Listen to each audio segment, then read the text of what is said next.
All right, everybody, welcome back, or welcome to the first live stream. I'm gonna make sure that it's up and going here on YouTube real quick. It looks like it is. All right, welcome back.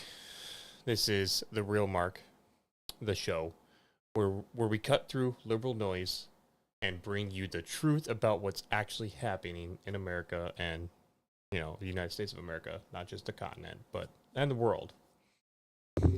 I think this is important, and we've got a lot to unpack today between President Trump, Elon Musk, the whole Department of Government Efficiency, DOGE, and everything. I think it's time we get on with draining the swamp. Let's start out with this, what Trump truthed, or whatever they call it out, and everything. Let's get rid of my ugly mug. Think of it. A modestly successful comedian, Vladimir Zelensky. Did I pronounce that correctly? I had no clue that it was spelled like that. Anyways, talked the United States of America into spending $350 billion to go into a war, a proxy war that couldn't be won. 100% true. That never had a start, but a war that he, without the U.S. and Trump, will never be able to settle. The United States has spent $200 billion more than Europe. I don't know how true this is, but I thought we only spent like 80 billion, but apparently it's 200 billion. And Europe's money is guaranteed while the United States will get nothing back. Why didn't sleepy Joe Biden demand equalization in that this war is far more important to Europe than it is to us?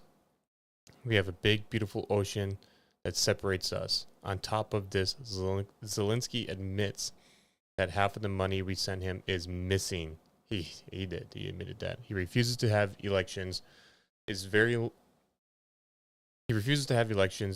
low in Ukraine polls, and the only thing he has good at was playing Biden like a fiddle. A dictator without elections, Zelensky better move fast or he's not going to have a country left. That is so true. In the meantime, we are successfully negotiating an end to the war with Russia. Something all admit only Trump and the Trump administration can do. Biden never tried. Europe has failed to bring peace. And Zelensky probably wants to keep the gravy train, the money, going. I love Ukraine. But Zelensky has done a terrible job. His country is shattered, and millions have unnecessarily died. Can't wait to find out if it's actually millions. And so it continues. That is great. Unnecessary. People are debating online currently if Zelensky is actually a dictator. A bunch of people making fun of him. It looks like Benny Johnson posted this. For Zelensky. Of course what's the That thought is process loud, there? don't you guys think? I mean, President Zelensky, his country wouldn't exist without Maybe the just a lot on generosity my of the end. There you United go. States of America. So say thank you. And if you disagree with the president, pick up the phone and call him or call one of our great diplomats. Don't go on a media tour around Europe bad-mouthing the president of the United States. It's insulting. It's insulting to him. Yeah. It's insulting to me. It's insulting to the American people. And by the way, it's stupid. All of us who know the president would tell you that bad-mouthing him in public is not the way to get President Trump to change his mind. So I think Zelensky needs to have some better consultants. So you said yesterday. Yeah, 100%. Yeah. I can concur with that one right there. Man, I turned my headset down. I can't make sure I'm talking loud enough in my own ears. That is so true. I don't disagree with the fact that Zelensky might be he kind of is a dictator. He did suppress media in his country. There's a big difference between Ukraine, America. Huge difference. One, we have a standing military. Ukraine never when I say never, I'm being a little bit out there. But let's face it, the country, the Ukrainian country, did not have a standing military. Not like they don't have aircraft carriers. They hardly had a freaking air force. They barely even have a navy. You get to think they probably had a couple thousand soldiers before the war broke out. And once again, I'm over exaggerating here. I'm being a little bit untruthful, you could say, but it's going to point across that Russia has a military, a standing force that is to be reckoned with. China respects it. The U.S. respects it. NATO respects it. The rest of Europe respects it. That includes Poland, Croatia, all these other countries that aren't really part of the EU or part of the NATO force. And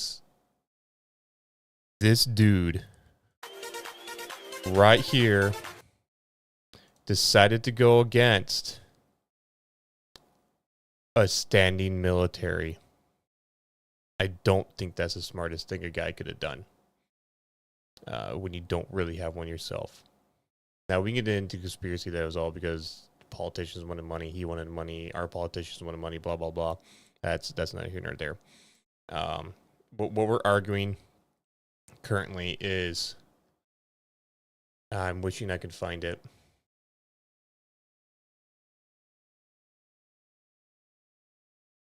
I like how they call it war anniversary. Like, I guess that is the only word you can really use. This is... It's sad because if they've lost millions between Russia and Ukraine, it's for a war that never had to be fought. We're talking all the way back in 2007. Putin told the world, told NATO not to expand. And in between 2007 all the way to 2000, I think he mentioned in 2008 again, he mentioned 2012, he mentioned 2016, 2018, 2020, so on and so forth, not to expand NATO. And he mentioned in plenty of those speeches, Ukraine specifically. Ukraine is 100% an area that Russia wants to control. There's nothing that is going to stop him from doing that. Why is that so hard to accept? I'm not pro-Russia. I'm not pro-Ukraine. I'm not pro-NATO. I'm pro-American. I'm pro this side of the world. I'll be honest. Make allies with Argentina. Make allies with Brazil. Make allies with Mexico. Canada's already an ally. Let's strengthen this side before we strengthen the other side of the ocean that doesn't give two shits about us, that is always insulting us. Always. They're politicians. They're people. And you don't have to go far to find those insults. It's nuts to think that that's actually a thing.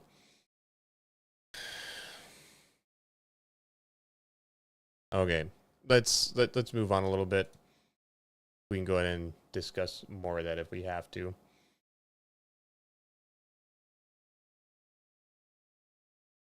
Go away. Okay, there we go.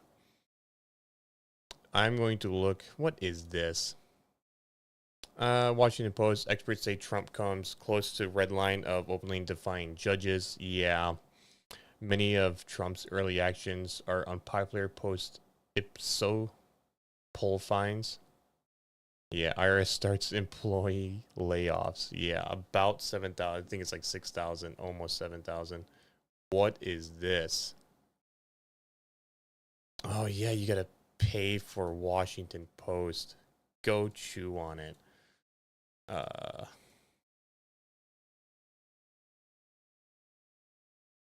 Yeah, there's a story behind that. They pretty much post the same stuff on here. A major military campaign by Palestinian authorities secure forces against militants in West Bank, revealing serious challenges to efforts at imposing order. Yeah, okay, let's keep going. I'm hoping they'll mention it, but Trump is currently at Fort Knox, I believe, today. Checking on the gold reserves.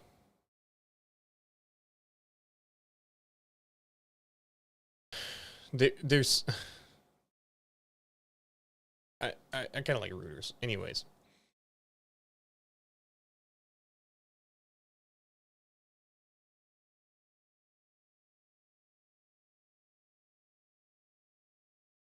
Well, yeah, that's funny right there.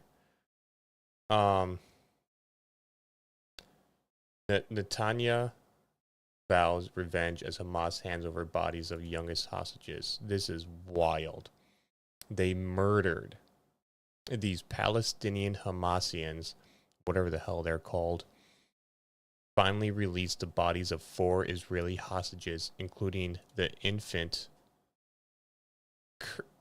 I'm gonna slaughter this, but infant Kafir Bibas. My apologies for that. Ariel, I can pronounce that. And his 4-year-old daughter, 4-year-old brother, Ariel, the youngest of who's abducted during the October 7th, 2023 attack. Palestinian militants, so civilians that created a militia or are armed,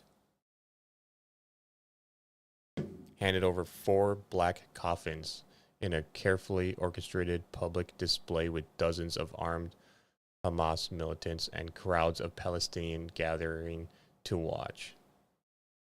This right here. Why did they kill toddlers and infants? Like, I don't understand that. Well, I understand it. I'm not an idiot. I know what these people are. I've been to Afghanistan. I know what these they were abducted. They were tortured most likely, and they were killed.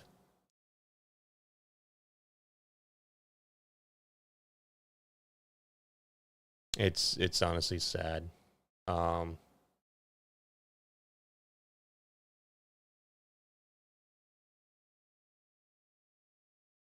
Cash is supposed to get in office today too, or they're trying to get him certified or whatever they call it.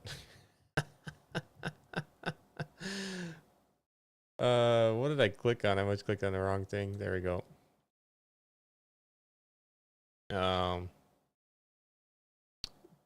This is Kash Patel. He's supposed to be getting nominated for the FBI, the director. I think they're called directors, not presidents, or not. Can't remember. Director of the FBI, and they kind of don't want him to be. So there's this small group of freaking morons trying to stop this. Man, this guy's got a height problem right here. This is sad. This is just sad. Why? We're going to confirm Kash Patel at 1:45 p.m. today. It is 12:38. Let's go ahead and slide on over to this then. Not live. Are we? We're under news. Can we do the live news?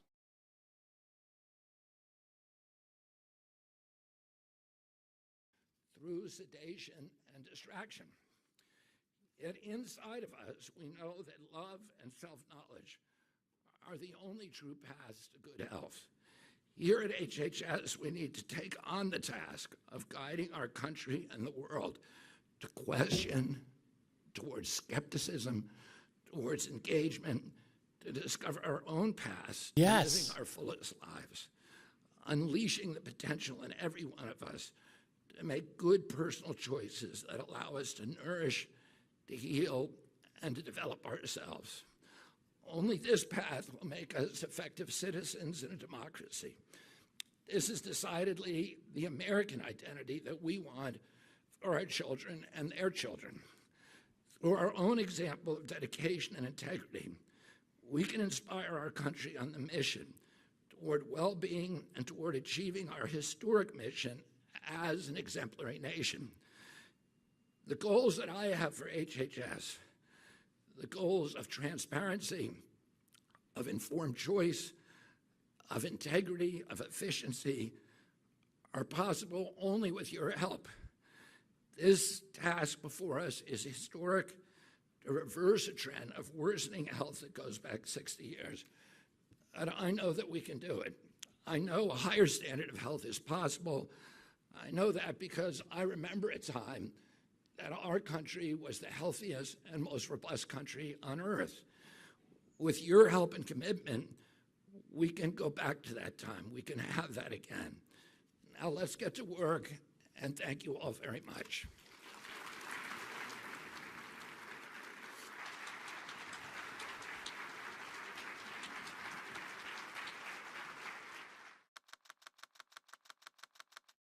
Produced by the U.S. Department of Health and Human Services.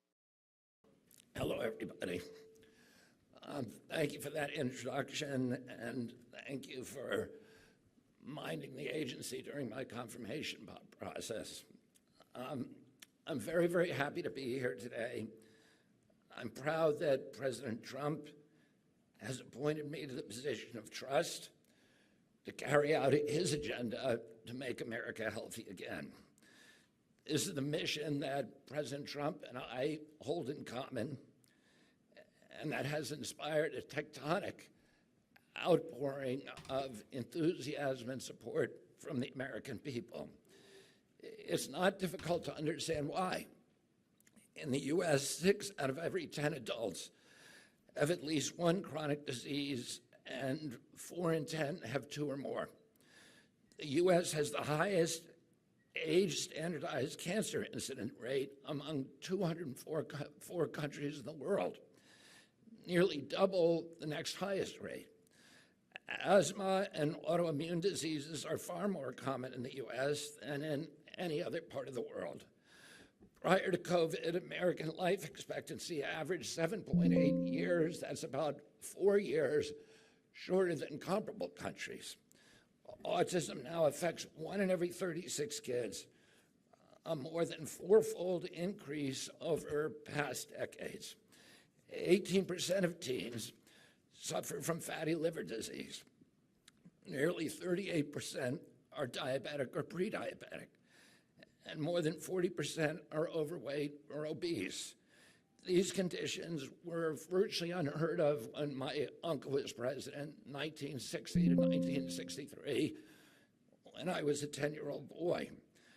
The sperm counts and testosterone are down about 50% in American boys, and our girls are reaching puberty 6 years earlier than historical generations. Our only solution to these issues seems to be more and more pharmaceutical interventions that don't seem to be alleviating the problem, and in many cases appear to be worsening it. Over-medication, particularly in children, is a growing issue. More than 3.4 million American children are currently taking medication for ADD and ADHD, and yet the numbers continue to rise. President Trump has asked me to reverse the epidemic of chronic disease. The way to do that is to bring HHS to its full potential as the steward of the American healthcare system. That is the mission that I want to share with you. I have a vivid memory of visiting NIH when I was a boy. My mother, a woman who worked for my mother, had a husband who was an NIH scientist. He's told this story many a times. And when I was that age, I wanted to be a scientist. And he would bring me to NIH, to the labs, to look at the rats and the guinea pigs, and to look through the microscopes. And for me, that was an extraordinary thrill to see scientists who were engaged in this existential search for existential truths, and who were working to make our country stronger and to make our people stronger. Those were different times. America was at the apex of its power and prestige, and all the world looked to us for leadership. I kind of agree with that, This was particularly true of NIH and CDC and FDA. We've had better They times. provided the gold standard of science and research, trusted the world over. They produced scientific heroes like Bernice Eddy, Sarah Elizabeth Stewart, and Frances Kelsey. Frances Kelsey was, of course, the young FDA scientist who, through her own stubbornness and integrity, saved our country from the scourge of thalidomide and left a wake of grim birth defects and grotesque mutations and deformities across Europe. In 1962, my uncle John F. Kennedy honored Stewart with the President's Award for Distinguished Federal Civilian Service, the government's highest civilian honor. The greatness of NIH was rooted in its unimpeachable integrity. Yes. It truly deserved the reputation for conducting science in the public interest. Countries that didn't have their own research institution, for example, the new countries of post-colonial Africa, trusted American science so much, and many of them wrote into their own laws, if the FDA approved it, then it's approved in our country as well. I want the agencies under HHS to earn that level of global trust. And what is the path to public trust? The path to trust is always through transparency. Transparency is the foundation of science, and it is the foundation of democracy. I think it's significant that an overwhelming majority of the men who signed the Declaration of Independence, who were this nation's founding fathers, were also citizen scientists. These included Thomas Jefferson, George Washington, John Adams, James Madison, Benjamin Franklin, Benjamin Rush, a physician, Julian Bartlett, a physician, Matthew Thornton, a physician, and Oliver Wolcott, a physician. Naming off good people Science here. and democracy were born together during the Enlightenment, and they share the same ideals for openness, for public access, and for transparency. Science and democracy flourish from the free and unimpeded flow of information. No one trusts science that isn't transparent about its research hypothesis, its raw data, or its conflicts of interest. No one trusts a government built on lies, on secrets, on cover-ups, and propaganda. In fact, That's there's a why whole my letter uncle on that famously observed called the that the Declaration of word Independence. secrecy is repugnant to a free and open society. Healthcare policy has been the subject of intense controversy for 20 years. Yeah, why is healthcare But secret? have you noticed that the controversy Why is can you almost why entirely can you about redact why can you redact medical documents? Research like that. who to shift the burden of paying for it? And for me, I'm not talking medical documents like personal medical documents. I'm talking about like research medical docs. and when the total costs are over $4 trillion as they are now, there is no good solution, only less bad ones. We need to start asking a very different question. Regardless of who pays, why are we paying so Who let much? this dude step on stage with this tie like that? Which is, the by the hell? way, 2 to 3 Where's his times wife? what European nations pay for worse health outcomes. Well, corruption and efficiency may be part of it. But the main reason is quite simply that Americans are very, very sick. We are, in fact, the sickest nation on earth with the highest chronic disease burden in the world or in the history of the world. During COVID, we had in this country 16% of the global COVID deaths. We only have 4.2% of the world's population. So something we were doing was utterly wrong. And the CDC says that's because we're the sickest people in the world. They say that the average American who died from COVID had 3.8 chronic diseases. So were they dying from COVID or were they dying from chronic disease? According to some estimates, 90% of healthcare spending today goes toward managing chronic disease. When my uncle was president, it was 0. We didn't even have drugs for chronic disease then. And now it's become a burden that's threatening to sink our country. So my main mission at HHS, in which I hope that you will all join me, is to reverse the chronic disease epidemic in America. How are we going to do that? It isn't stop treating disease and start treating people. With another one by force.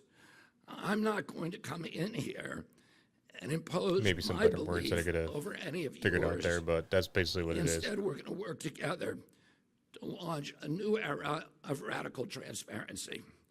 Only through radical transparency can we provide Americans with genuine informed consent, which is the bedrock and the foundation stone of democracy. Transparency allows diverse parties to establish common ground of mutually trusted information. That's a basic precept of science. Results have to be reproducible. The whole experiment has to be open to scrutiny and replication. Not all results have to be replicatable, but they got to be close to replicatable. Institutions of democracy, of course, our democracy, of course, but even of science and medicine, are no longer transparent. As a consequence, they have become inefficient, dysfunctional, or corrupt. They have fallen captive to the profit-making industries. They have stagnated in bureaucratic secrecy and in siloing. They have lost touch with ordinary citizens. But here's the paradox that a lot of crusaders need to understand. Most of the people who work in these institutions and agencies and organizations are competent, ethical, and caring, and idealistic. I think that's especially true at HHS. When I was a boy, I particularly admired the scientists that I saw there because I thought these are the smartest people in the world, and yet they're not receiving much money. They're very low paid compared to people who are using high IQs to acquire things and to acquire status and money. That means there's nothing with acquiring status and money. There's just something more idealistic. An issue with and greed. I still believe that today. I believe that because RFK is probably worth at least a couple million. You don't enter government service to get rich. That's for sure. That should definitely be the truth. On a basic level, I trust the idealism of most of the people who work at HHS. I also understand the corrosive power of money as it infiltrates and captures institutions like ours. Yeah, 100%. My goal as secretary here at HHS will be to create a culture of competency, of ethics, of openness, of transparency, of caring, of pride, so that individuals who share these ideals can flourish and thrive. Sure, those who are unwilling to embrace those kind of ideals can retire. And I understand that it is a system and not the people in it that is the main problem. This is how some of it is the people that are in it, the but agencies under the HHS umbrella so people up recover here, their reputations. don't get me wrong, people down here are just as corrupt usually, but sometimes they're corrupt out of ignorance. Of scientific information to guide policymaking, medical professionals, the public, and the whole world. We will remove conflicts of interest from the committees and research partners whenever possible, or balance them with other stakeholders. We will shut the revolving door to reestablish public trust. We will make our data and our policy process so transparent that people won't even have to file a FOIA request. Another reason why our agencies have lost public trust is that they've become too politicized. You know? Well, our health should not be a political issue. As I said to President Trump the other day, there's no such thing as Democratic children or Republican children. These are all of our children. And why has health become a political thing, like a talking point? It should be an issue of science and an issue of basic human compassion. Science gets politicized when power and profit are involved, and power and profit are blind to compassion. Reducing the influence of money therefore goes hand in hand with Pure greed. politicizing HHS. I've spoken A little bit of greed. science, Never and hurt now nobody, let me but speak about pure greed compassion. is just evil. HHS is the home to programs like Medicare and Medicaid. Between them serve over 160 million Americans. The same DOGE technology that has uncovered vast amounts of waste and fraud can be used to better serve our fellow citizens who depend Massive. on these programs to make sure Huge. that no one is left behind and no one is left out. We will aim to set a standard of courtesy, efficiency, professionalism, and integrity that will make HHS again the envy of the world. Let me say one more thing about politicization, and this is personal. As you know, I've come through a very highly polarized confirmation process. The fog of narrative warfare has made it hard to get a sense of who I am and what I believe and what I represent. A lot of times when I read these articles characterizing me, I think to myself, I wouldn't want to work for that guy either. So, since we all are here together, I have a request to make from you, my new colleagues. Let's start a relationship by letting go of any preconceptions that you may have about me, and let's start from square one. Let's establish a mutual intention to work toward what we all care about, the health of the American people. In return, I want to make a promise to all of you. It's also about preconceptions. I'll start by acknowledging that throughout my career, I've asked a lot of difficult questions, and I've come to a lot of unpopular conclusions. I'm going to keep asking those kind of questions. What I promise to you now is to hold my preconceived answers lightly. I promise to be willing to be wrong. I promise to listen to all the stakeholders, all the parties to the conversation, including the ones, especially the ones with whom I've disagreed in the past. I promise to keep an open mind toward every possibility and every contingency. I hope you will all join me in this commitment because the health of our people is a lot more important All right, than apparently being right. cash being is about to vindicated. be confirmed. We can start right now. Last Thursday, President Trump signed an executive order to establish the MAHA Commission to study what has caused the precipitous decline in American health over the past All right, two it generations. hasn't started the So cash we will thing. convene representatives of all viewpoints to study the causes for the drastic rise in chronic disease. Some of the possible factors we will investigate were formerly taboo or insufficiently scrutinized.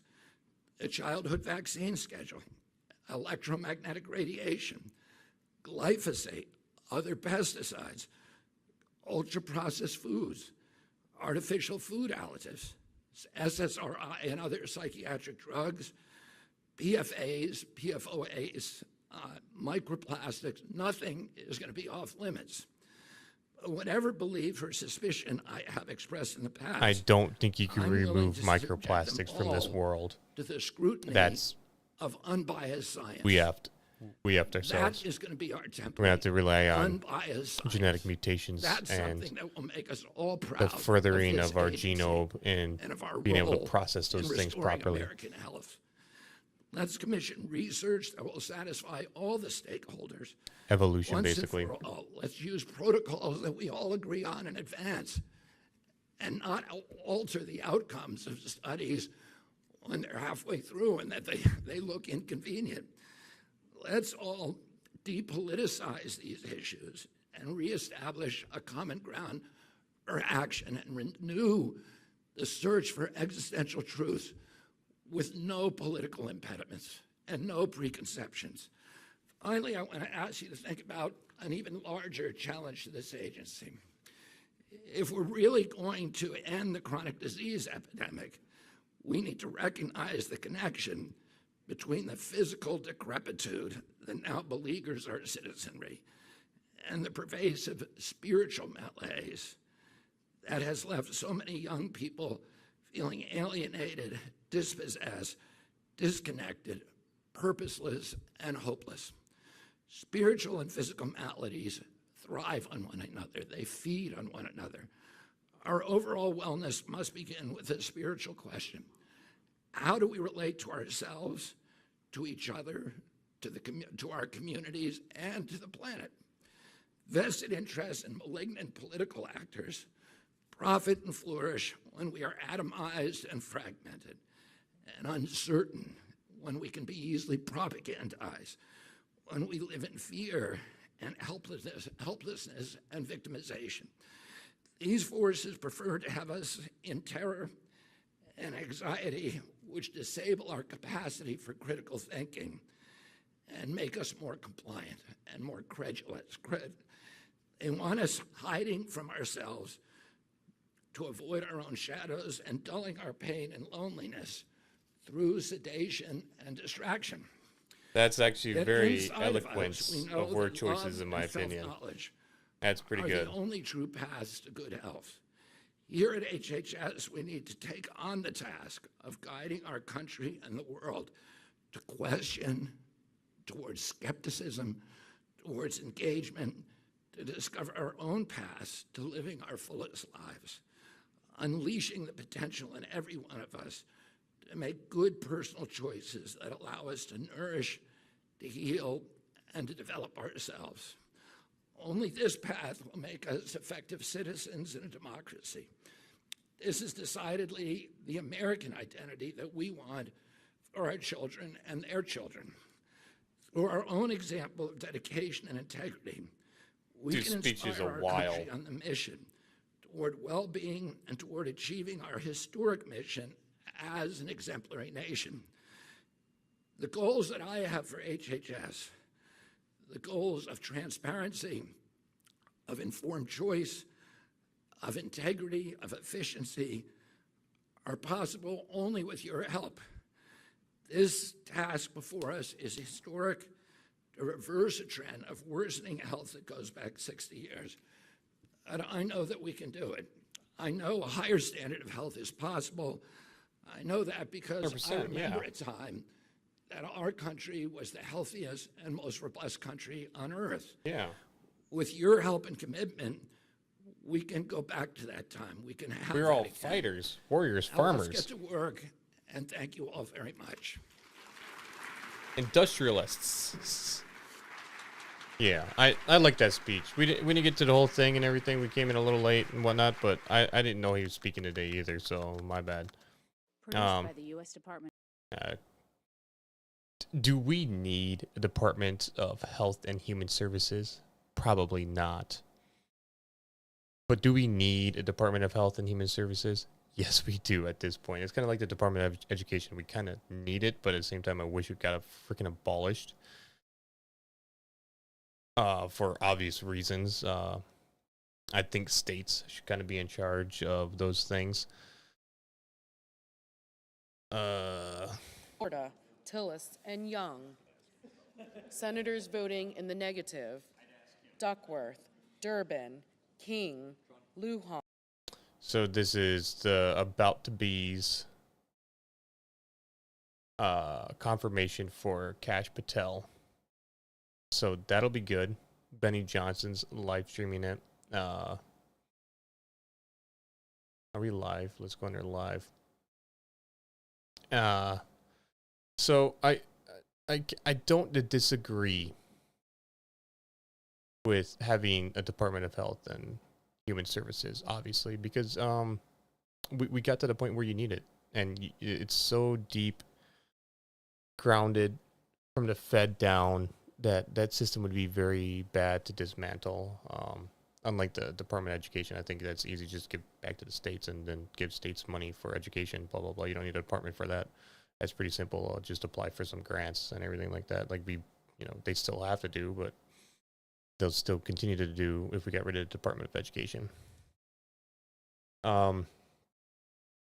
Let's go back over here while we wait for these guys to do their thing. Trump is supposed to be going to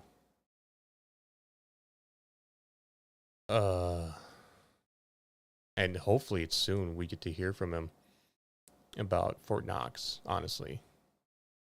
This is wild. I guess not super wild, but Ukrainian soldier tears off American flag from his helmet in protest of Trump's recent remarks about Zelensky. That's a piss poor mistake, because now you can get mistaken for the enemy.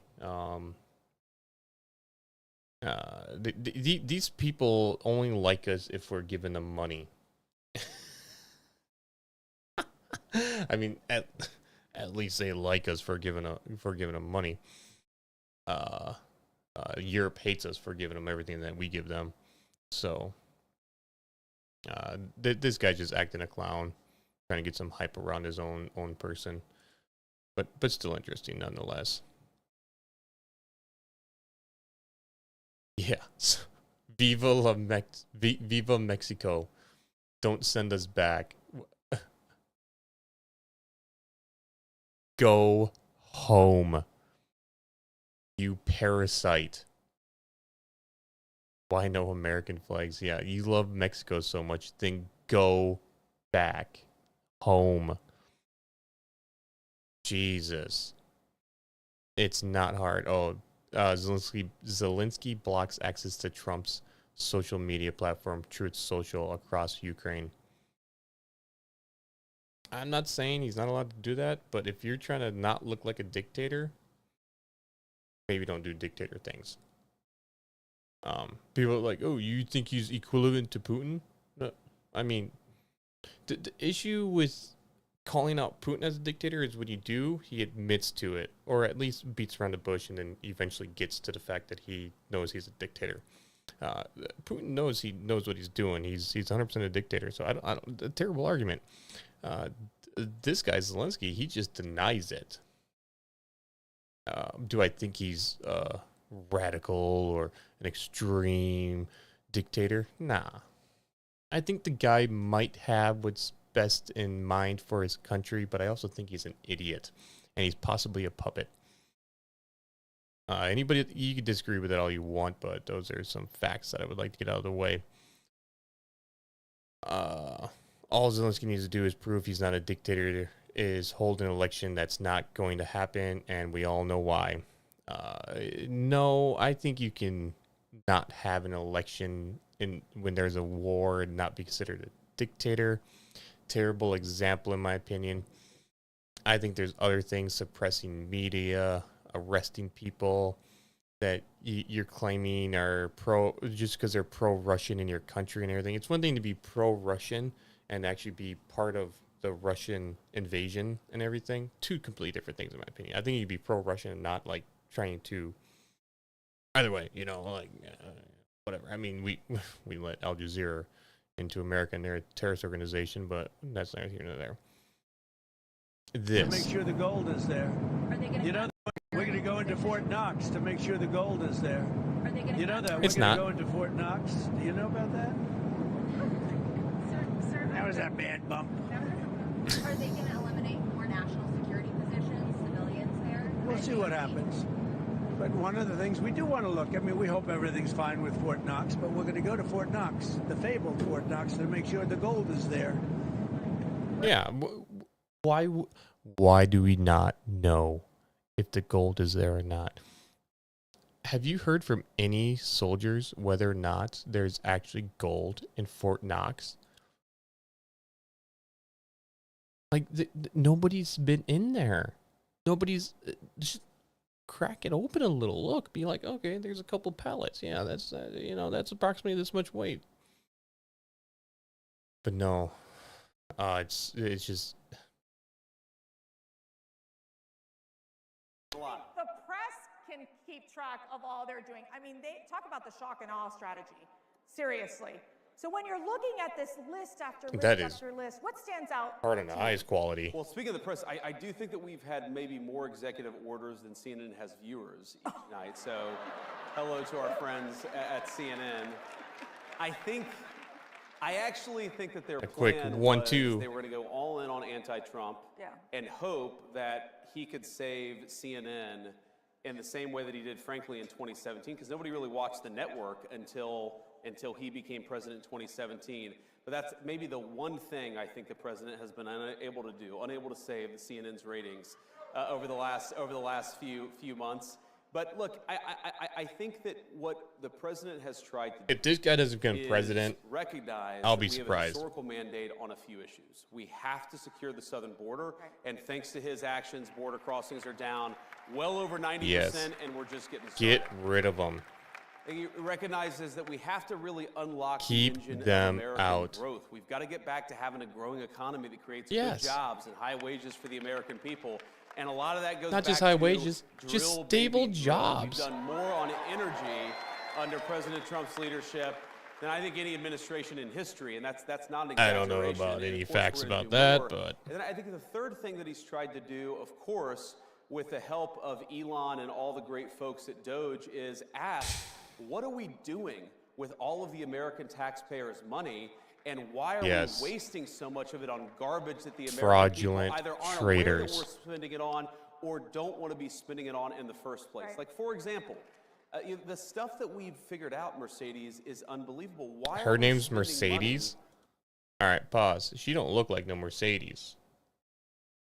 Let me get out of the view here, but that ain't no Mercedes. money on progressive I'm not saying she's modern not beautiful, art but projects she don't look like she'd be centered named a around Mercedes. toilets in Afghanistan? That's actually something that your tax dollars were funding until very recently. And I think all of us are sitting around and asking, what the hell have we been doing with the American people's money for the last 4 years? Let's turn off the spigot and spend the American people's tax money on the American people's priority. And that's, Yes. of course, been a big focus of the Taxation without representation is theft.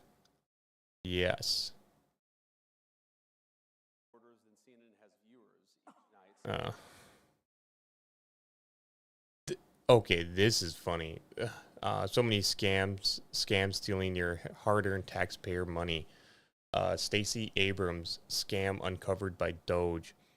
DOGE found $2 billion with a B in taxpayer dollars designated for fledgling nonprofit called Power Forward Communities, which had close ties to Democrat Stacey Abrams. Power Forward Communities was only a few months old, with just 100 in the bank when it more than me. It received a $2 billion grant in 2024. On their website, they listed partnerships with two other nonprofits, both founded by Stacey Abrams. Abrams also serves as senior counsel for Rewiring America, an organization that leads a coalition of groups, including Power Forward Communities.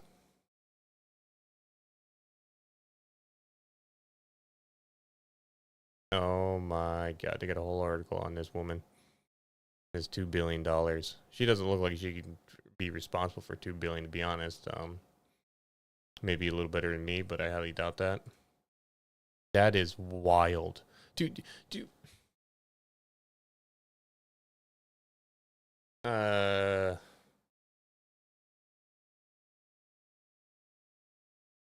how many small businesses LLCs are there in the USA? All right, Grok. We need a calculator too.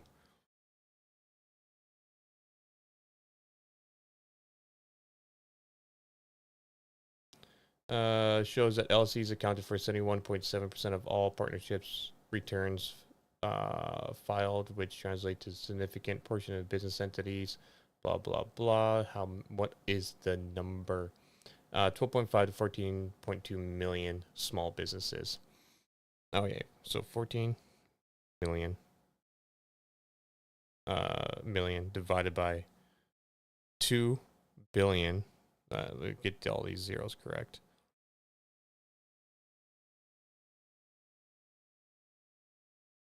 No, I'm doing this math wrong. My bad, people. 2 billion, 1,000 million billion divided by 14 million. You can give every small business a $142 loan or a grant right there. That's just 2 billion.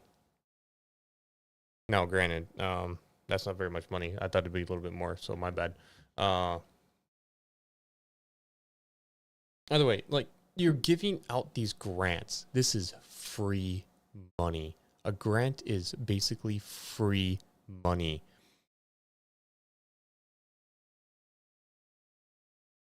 Dude, when I apply for a grant for my business, they want to know everything. They want to know how much money you have. They want to know how many employees you have. They want to know how much you pay in taxes. They want all your tax returns. They want everything on you when you apply for a grant.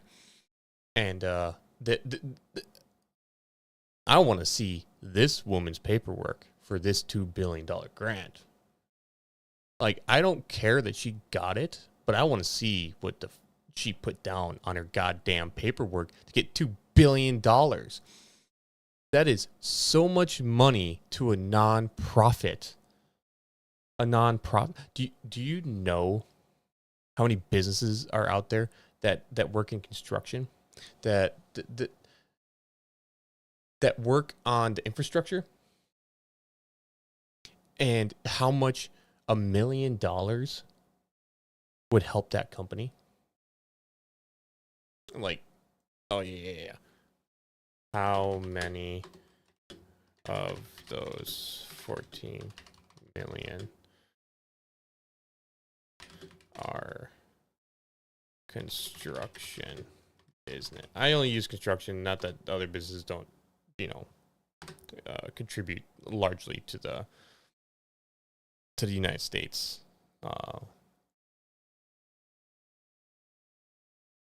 There are about 733 construction firms with employees in 2020, and nearly all, over 99%, qualify as small business under the SBA definition. It's total small construction businesses in 2020 is roughly 7,333,000, plus 2.6 million non-employer firms equals approximately 3.3 million construction companies. Non-employer firms, I think those are like contracting companies for construction. Don't quote me on that.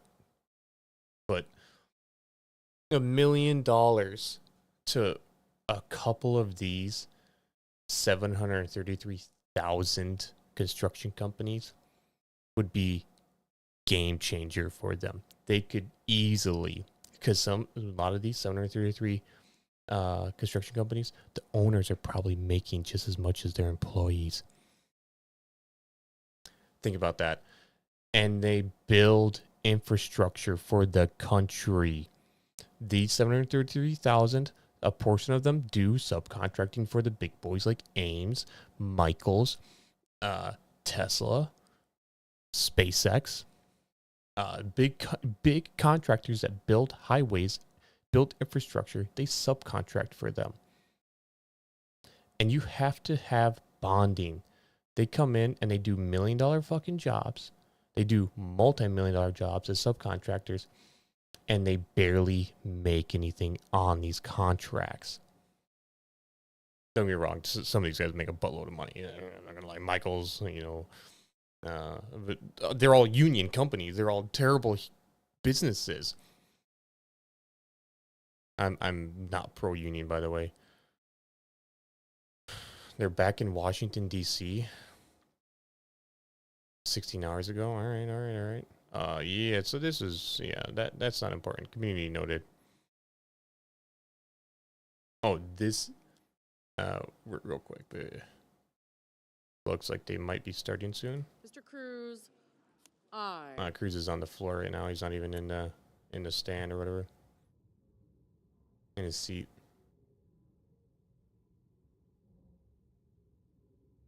All right. I know this isn't a lot, but it's kind of a lot. 70 Christians were found beheaded in a church in the Democratic Republic of Congo. They were reportedly hostages of an Islamist group, ADF, an ISIS affiliate. Why isn't MSN covering this story?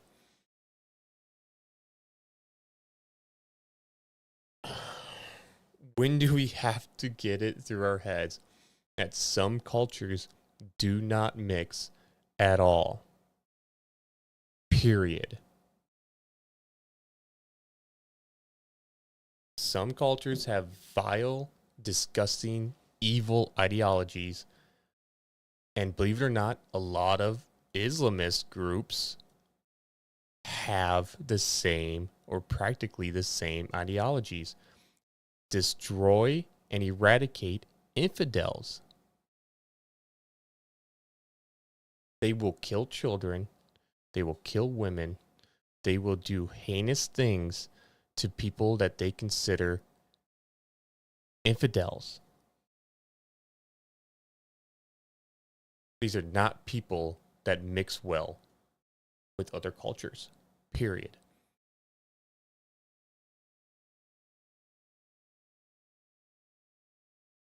More about the 70 Christians. Like, I don't understand why this is so hard to wrap around people's domes, get it through their thick skulls.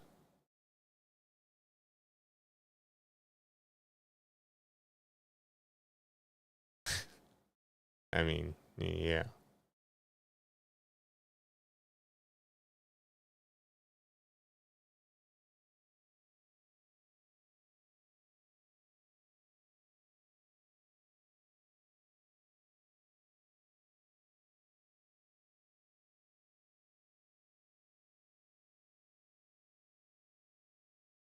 Yeah, no duh. I'm not saying vaping's better or worse than cigarettes. Anything. I'm obviously chewing tobacco, so I'm nowhere near, can't criticize people on wanting to vape or smoke, but why are your kids smoking so much? Vaping so much? Like, why is this such an issue? I know it's always been an issue with cigarettes and everything. Kids in high school and everything, middle school even, smoking cigarettes.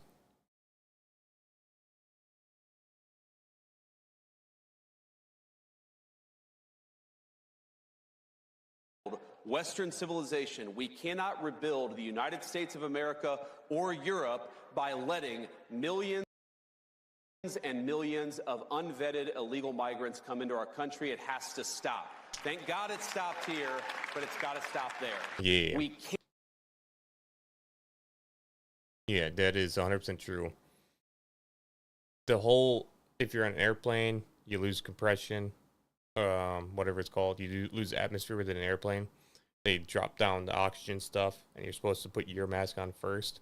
That's the whole point of the American ideology. If we're strong, everybody else is strong. So we have to take care of ourselves, rebuild everything that's been destroyed by Democrats and plain and simple democracy. People voted for this. Whether it was fraudulent or not, it got voted for, and people agreed on it. And this is why republic and rule of law is far more important than democracy. It is so important to have a strong republic and a strong rule of law based on moral truths for a strong country. And we have to rebuild that to what the true founders wanted. Guys like Thomas Jefferson, James Madison, good old Ben Franklin, the guys that really just wanted people to be individuals and be free.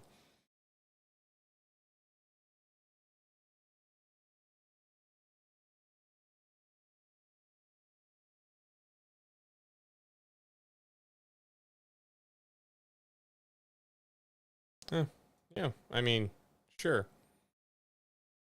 But I mean, this kind of stuff has been all this world stuff between Israel,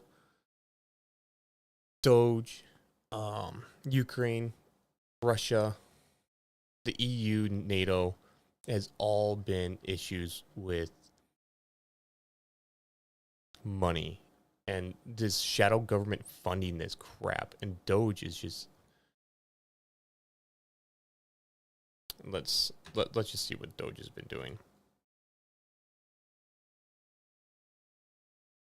Schools have spent nearly $200 billion of COVID relief funds with little oversight or impact on students. $393,000 to rent out Major League Baseball Stadium, $86,000 in Caesar Palace hotel rooms, $60,000 in swimming pools, pass, and even an ice cream truck. All of this money was drawn with zero documentation. How can you get this money and I can't even get a grant for my business? Who do I got to talk to? I'm willing to become a little corrupt for 100K. You know, just a little bit. Not a lot of corruption. You know, I don't need to be like taking money from Saudi Arabia or something. Incredible job by U.S. Treasury in saving American taxpayer $1.9 billion. Termination for convenience. Internal Revenue Service.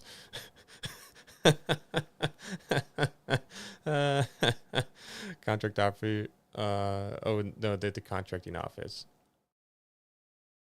I have no clue what this reads, to be honest. I'm thinking this is money going to the Department of Treasury. No, they're funding. Oh, this is they're contracting. They want to contract out 1.9 million. Holy shit. Thank God.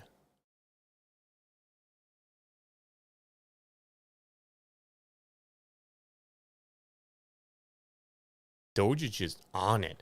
Another 18 grants of 226 million or millimeters to comprehensive centers, which provide consulting services with a large focus on DEI. Thank God. Delete, delete, delete.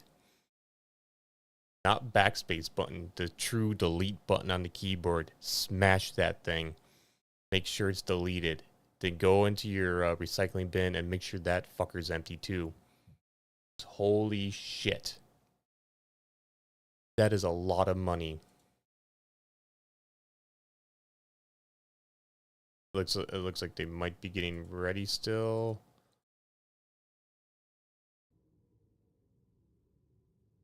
Yep, they've got the mics off, so that'll probably be starting soon. That's usually what they do. Shut the mics off. The TikTok's always got good stuff, I'm telling you. DEI cover-up until recently. Juan Suarez, forgive me for the mispronunciation, I speak English, served as Southwest Airlines Vice President of DEI. But that means there's a president at a major corporation? He is now serving under the new title of Vice President of Culture and Chief Inclusion Officer. Delete. I honestly believe that we should bring back revoking citizenships and deporting these. I don't know who decided this guy. This guy might just be an opportunist. You know, I don't freaking know. He might not even believe in that. And he's just like, oh, I'll apply for that. That doesn't look like an easy job to do.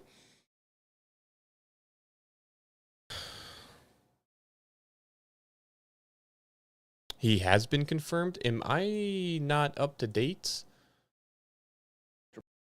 President will work with the Trump administration to meet their priorities. There's nothing in this resolution directing one dime of spending, and no spending bill can be implemented without presidential signature. So I want to make sure that's clear. That have occurred. So, you know, rather than enter in 7 sides. We've provided weapons to our allies in Ukraine and Israel. We've run out of So he's been confirmed for a while. We've got but they're having the hearing. I don't understand these processes sometimes. You know, yesterday, so to make sure that we can deter a war, and if we get him to a war, we win it. So the $150 billion will be allocated by the Armed Services Committee. We don't direct how the $150 billion is spent. We just allow the Armed Services Committee to spend that much if they choose. They decide what to spend it on. So this idea that there's somehow money in this and was not running the country. It is also true that many people in this room, it is true that many of the people in this room for 4 years failed to cover the fact that Joe Biden was mentally incompetent and was not running the country. It is also true that many people in this room who have used this talking point that Elon is not elected fail to understand how government works. So I'm glad for the opportunity for a brief civics lesson. A president is elected by the whole American people. He's the only official in the entire government that is elected by the entire nation, right? Well, judges are the Electoral appointed, members of College, Congress are but elected in the districts yeah, and states. I mean, There's one man, and the Constitution, some representative Article 2, democracy, has yeah. a clause known as the vesting clause, and it says the executive power shall be vested in a president, singular. The whole will of democracy is imbued into the elected president. That president then appoints staff to then impose that democratic will onto the government. The threat to democracy, indeed the existential threat to democracy, is the unelected bureaucracy of lifetime tenured civil servants who believe they answer to no one, who believe they can do whatever they want That without is consequence, true. who We believe don't they can live in a set their democracy. own We live in a agenda bureaucracy. no matter what Americans vote for. So Americans vote for radical FBI reform, and FBI agents say they don't want to change. Or Americans vote for radical reform on our energy policies, but EPA bureaucrats say they don't want to change. Or Americans vote to end DEI, racist DEI policies, and lawyers at the Department of Justice say they don't want to change. What President Trump is doing is he is removing federal bureaucrats who are defying democracy by failing to implement his lawful orders, which are the will Is he of reading the this? whole Did he write American this down, people. or is he had to have done that in his head or while driving in a car out loud multiple times? Like, he's probably had this argument scrolling through freaking X, reading these comments. Like, these guys are idiots. I'm telling you. We live under a bureaucracy. We're trying to delete the bureaucracy and bring back the representative democracy, which I think we should try to bring back. We should be bringing back rule of law under moral truths, and under those moral truths we have, or not under, over those moral truths we have the republic to protect those moral truths. Moral truths cannot protect themselves, as we have seen. They need a protector, and that is to be the people. This is great if this is true. The Armed Services Committee. Look at this chat going. Spend it on, but there's Fox, a lot of modernization News. we need of our nuclear triad fleet. We need more 10K weapons. watching this stream. Our stockpile is low. There's a bunch of things we can spend $150 billion on, but we'll let the Armed Services Committee decide those priorities. When it comes to the border security, I'm okay with spending $175 money billion on plan, military. the committees of 100%. Spend money on jurisdiction will military. allocate that money, not The this contracts need to be resolution. reworked. Without this resolution, we can't move forward. Why is this resolution important? Without this bill passing, Senate Concurrent Resolution 7, there is no hope of getting money for the border the way it needs to be done. Without this, I'm just checking to see if they confirmed him, and I just missed it. I don't think so. Wait, there's some stuff here. Holy crap, we missed a bunch of stuff, people. Anyways, this process will be committees finding offsets, reducing spending. So we're telling the Armed Services Committee, spend $150 billion the way you see fit. We're telling 2 committees to spend $175 billion to secure our border, and we're telling 7 other committees, find savings inside your committee to offset the spending we're creating in this bill. I think they can do that. I think what DOGE is doing is good. This is a form of that.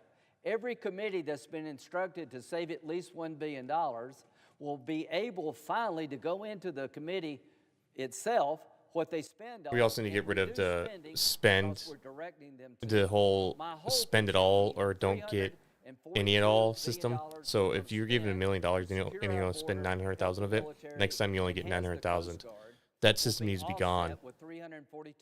People need to come forth with how much money they need, proof of the expenditure of that money before it's even spent, where they're going to spend it, a plan, a goddamn. What banks expect is a plan when you come to them asking for a loan. That's what needs to happen. In the government to offset the spending we're creating. The Democratic Party used this process for the Green New Deal. They used this process for Obamacare. We're using this process to help our military, who needs help, to secure a border that's been broken, and enhance the Coast Guard. That's the difference. We're doing things that need to be done to make us safe. 3,000 Americans die every 2 weeks because fentanyl comes across the border. We're going to fix that. Since President Trump's been in office, border crossings have gone down by 90%. We want to reinforce its success. We want to finish that wall. We want to make sure we never release another person in this country because we don't have a bed. We're going to make sure that the criminal gangs keep leaving, not staying, because the ICE doesn't have enough money. Why are we doing this? Because Tom Holman and Mr. Voigt, the head of OMB, told us 2 weeks ago we're out of money to finish the job that President Trump started. To my House colleagues, I prefer one big, beautiful bill that makes the tax cuts permanent, that does the things we need to do on the border and with our military, and cuts spending. I wish you all the best. I prefer what you're doing to what we're doing, but we got to have a plan B if you can't get it done soon. What is the Senate doing? We've decided to front-end load security. Cut taxes. We want to make the tax cuts permanent. We're going to work with our House colleagues to do that. They expire at the end of the year, but we have time to do that. Yeah. It is the view of the Republican Senate that when it comes to border security, we need not fail. We should have the money now to keep the momentum going. When it comes to the Republican Senate, we believe the military needs money now. I could agree with that.